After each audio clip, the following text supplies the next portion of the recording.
Welcome, everyone. Thank you, Igor. Igor has counted us down. Tracy has counted us down. And so, in true Ted Rogers style, and if you haven't looked him up yesterday, do look him up. 3, 2, 1. Let's go. So, I'm back.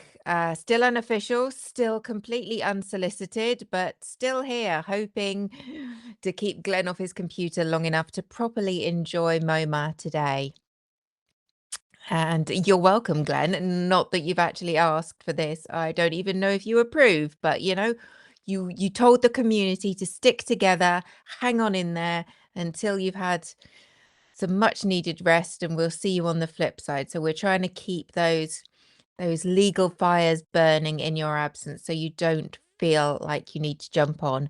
Rainey, you only missed me talking about the stand up to racism marches that are going on in London, because there's another bunch of assholes who've decided that they need to scream and shout and jump about because they're all tiny men with tiny penises, basically. And I would like to go, but physical difficulties mean I may not be able to. But I've spent about an hour on AI trying to figure out the easiest way of getting there, considering road closures, inability to park in London, no step-free access from particular tube stations. It's been a mission. I've got a plan. If I'm up to it, we will have to see. Anyway, so back to the stories. Sorry, Rainy. We've got 3 today and a little bit more. Okay, so sit tight. I will try and get through it nice and quickly. I don't have any awesome stories like Glenn, so we should be able to just stick to the facts. So all the stories that I've picked for today are connected by the same thread, and that is, what does it look like when people in positions of power decide the rules do not apply to them? I think Glenn would approve with where I'm going with this. It looks like a federal agent pointing a gun at civilians and going on the run. It looks like the FBI director throwing a tantrum in the Senate hearing room. And it looks like acting attorney general who got the job by convicting nobody and helping somebody else escape accountability. And that's not my opinion. Trump said so. Let's get into it. And Tamara, yes, I'm so sorry to say it does look like America today. So where should we start? The ICE agent, the gun, and the nationwide warrant. It's a couple of weeks old, but it was a fun one, and it's a little point of light, kind of, almost. So I thought we'll start there. So let's go back to Minnesota, because we've all spent an awful lot of time there in our hearts, if not in person. Where something genuinely historic happened last month. And the story has taken a turn that I think should be making headlines every single day. On April 16th in Hennepin County, attorney Mary Moriarty, who has been on various shows that I'm sure we all follow, she seems like an absolute decent sort. She announced criminal charges against a sitting ICE agent. 2 counts of second-degree felony assault with a dangerous weapon. Did you all hear about this? The agent involved is Gregory Donald Morgan Jr., 35 years old, from Maryland. Do not apologize. Just, all come in, get comfy when you get the chance. And the Hennepin County Attorney's Office believes this is the first criminal case brought against a federal immigration officer for actions taken during the Trump administration's immigration enforcement crackdown. It's starting, folks. So here's what the criminal complaint says happened. On February the 5th this year, Morgan is at the end of his shift driving back to the federal building being used as ICE's base of operations. I think we all saw that federal building. If any of us watched those fabulous, wonderful Minnesotans protesting outside, I forget what it's called. Somebody tell me in the chat, that building, the ICE building in Minnesota, that there were so many wonderful protests outside. If you know the name of the building, I mean, put it in the chat. But yes, so Morgan's on his way back there. dodging through the protesters. I'm kidding. He's not got that far yet. And yes, this is all going on during Operation Metro Surge, the Whipple building. Thank you, Igor. You're also freaking awesome. I love you. So Morgan is driving a rented, now these details are important, rented, unmarked Ford Expedition. That's not so important. The unmarked bit's the important bit.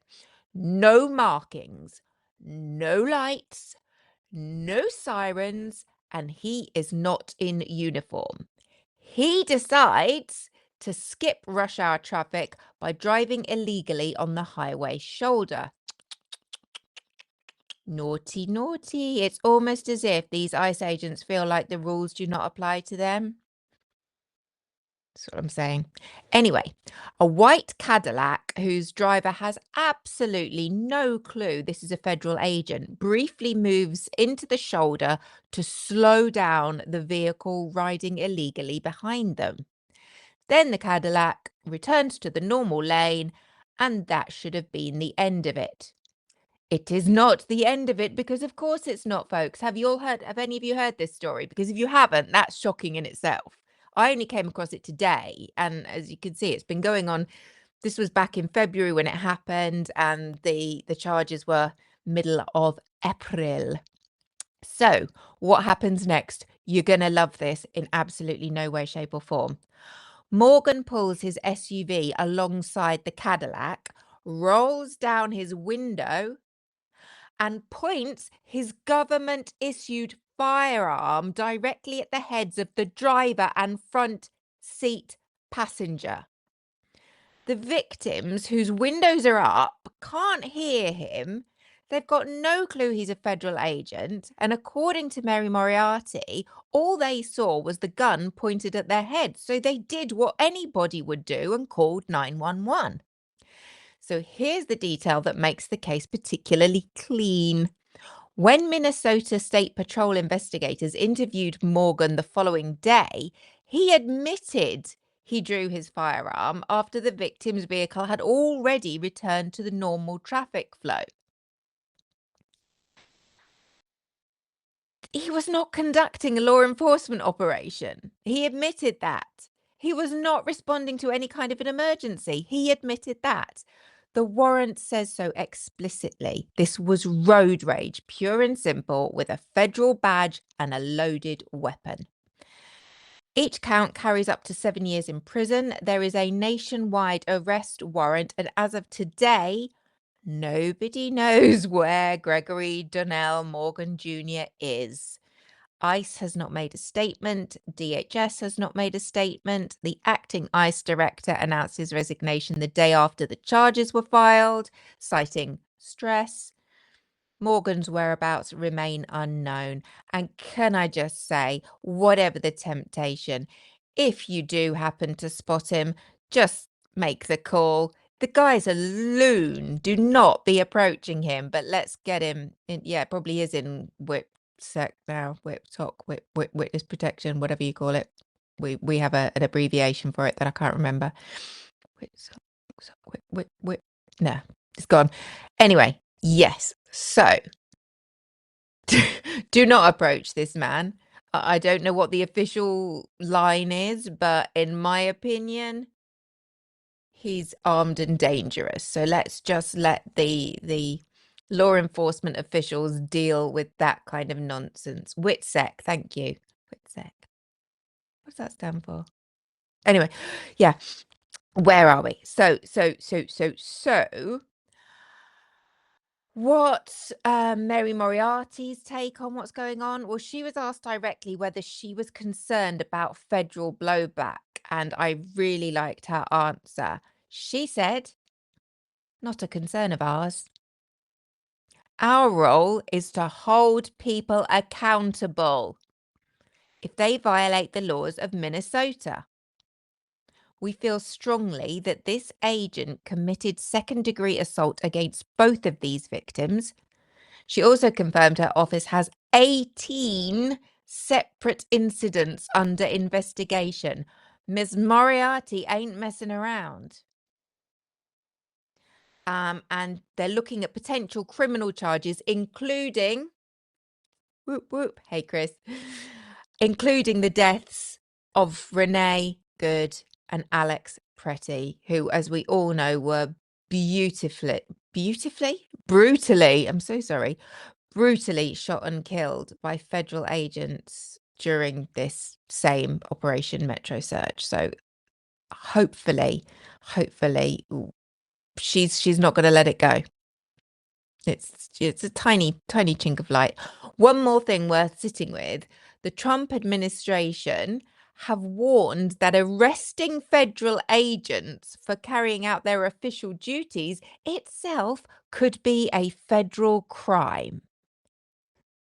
I don't know which fairy tale storybook they got that out of, but that's what they're saying.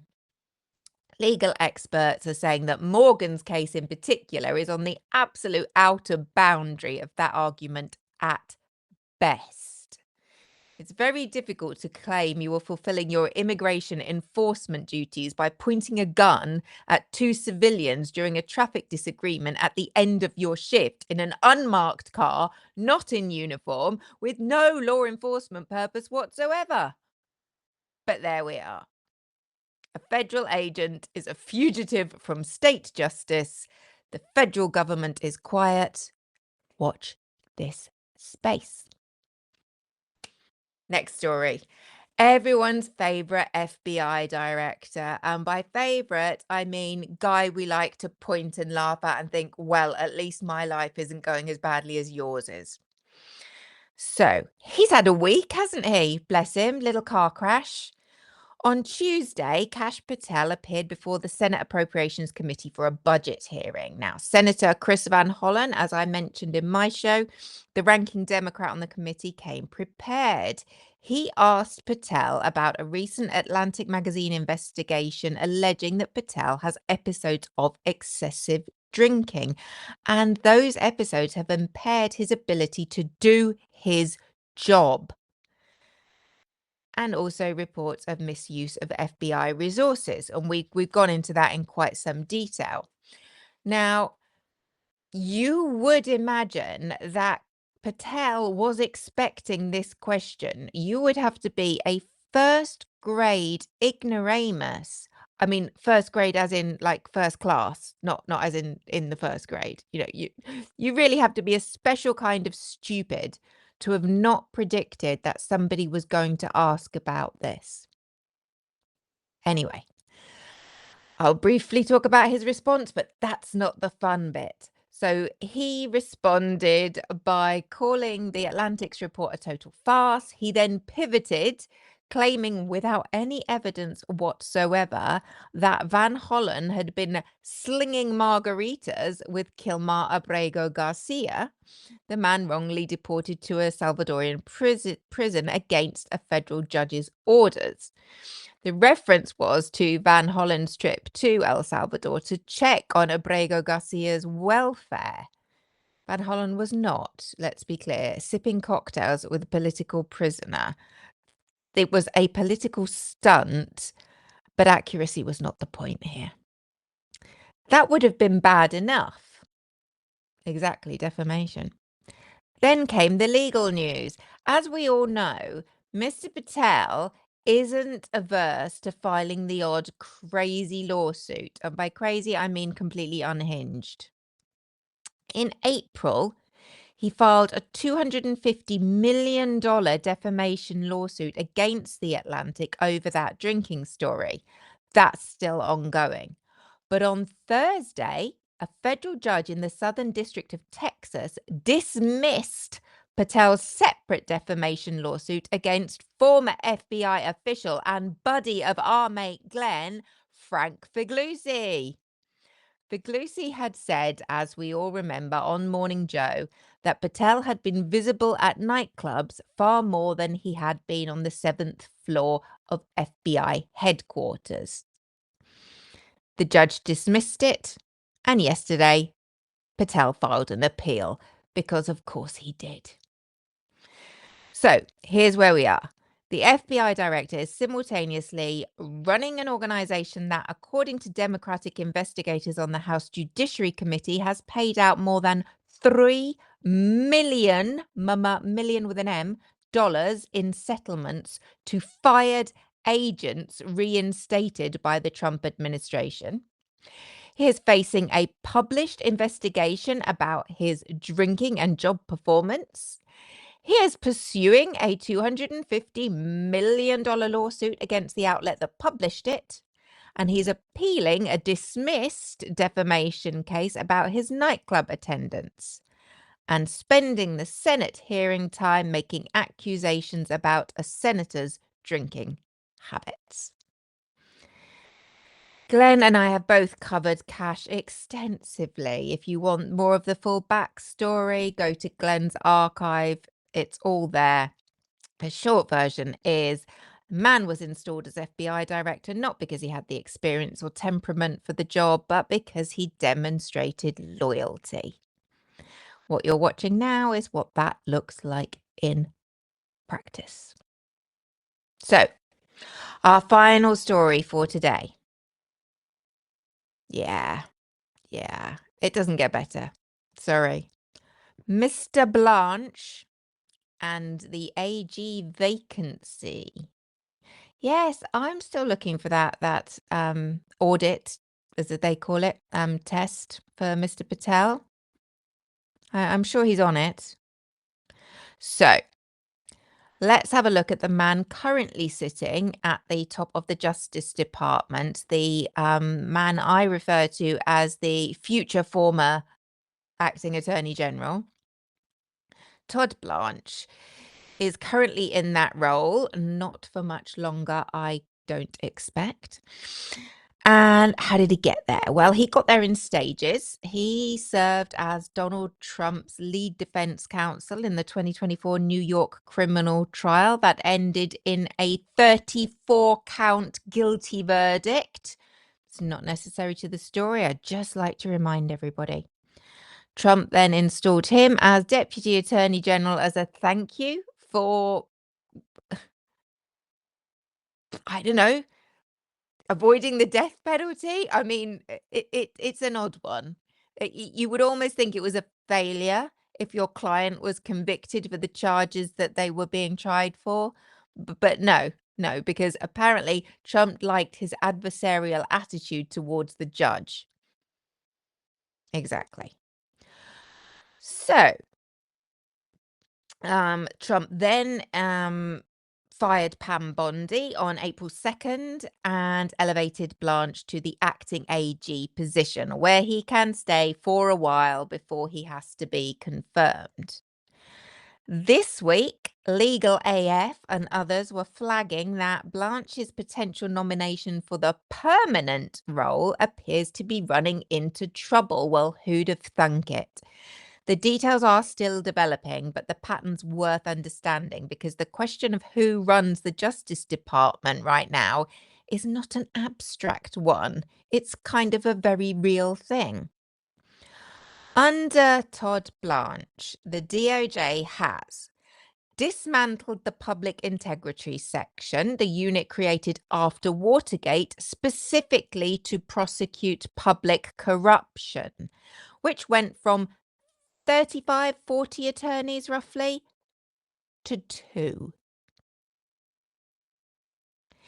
He's issued threats to state and local officials who've arrested federal agents, even for conduct entirely outside their official duties.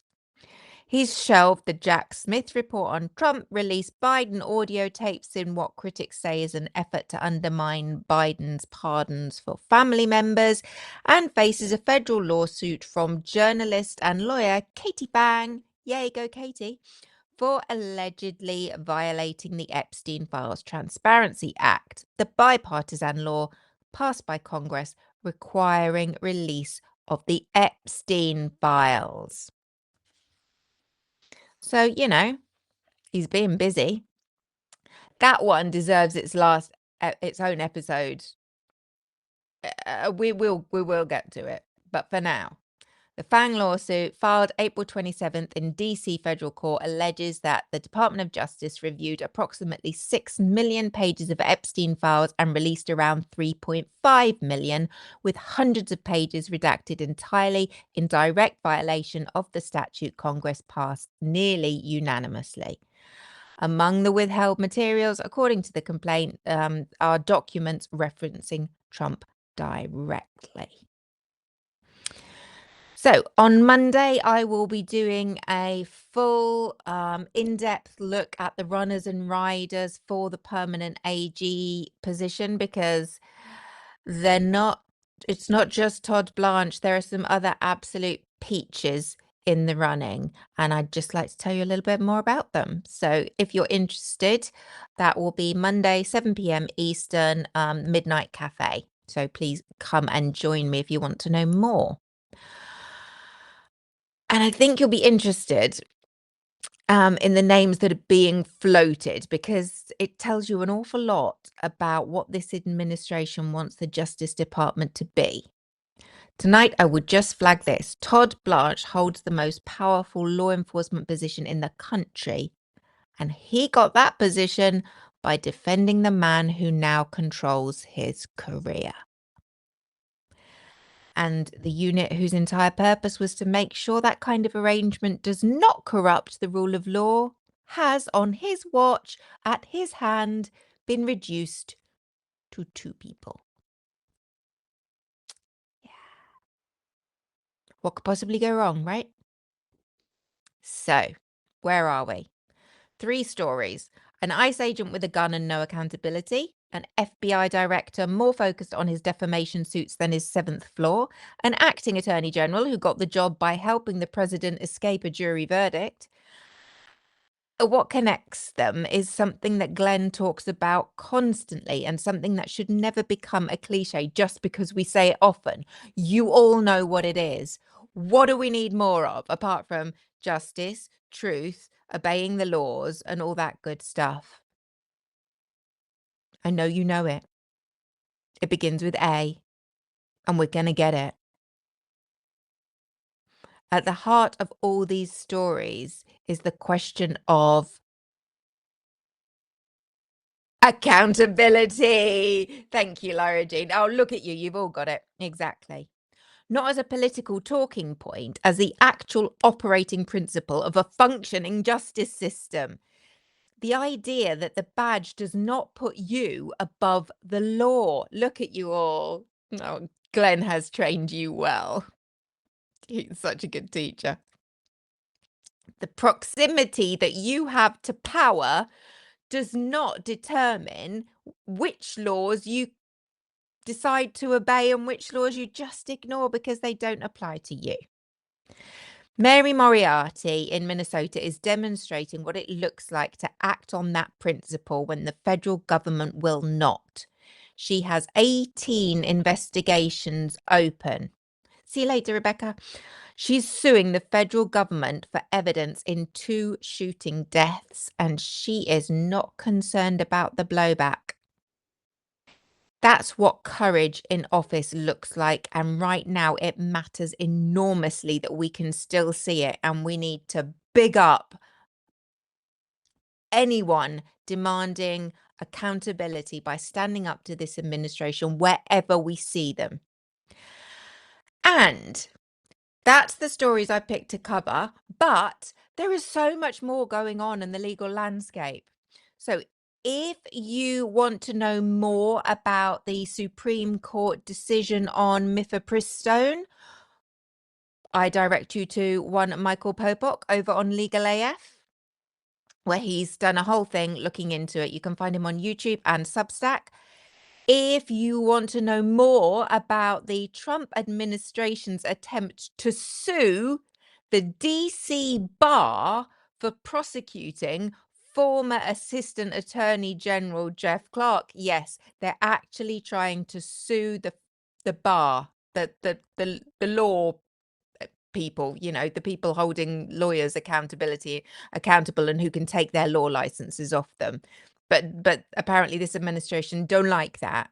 So if you want to know more about that, go over to Legal AF, and Adam Klasfeld has got a fabulous duo thing going with, the lady's name's escaped me, but she's awesome and brilliant and wonderful. And they take you all through that in far more detail with far more authority than I could manage. So check out Legal AF. They've got most things covered. And that's all for today's mini matters. I think that's what I'll call it now, mini matters. Like justice matters, mini matters, and it's just, yeah, you get it. I hope Glenn had the most wonderful, wonderful time at MoMA. If you haven't seen his pictures, check out Glenn's Substack because he's got some beautiful pictures and it just looked so tranquil and, like he said, so zen. And I hope he's making the most of this time off and we can keep him away from his computer just a little bit longer. And until Glenn's back, we will keep the community flags flying. Absolutely, we will. So, as Glenn would tell you, stay engaged, stay informed, and as always, take good care of each other because this is a wonderful community to be part of. Why? You all know why. Because justice matters. Night, y'all. See you tomorrow.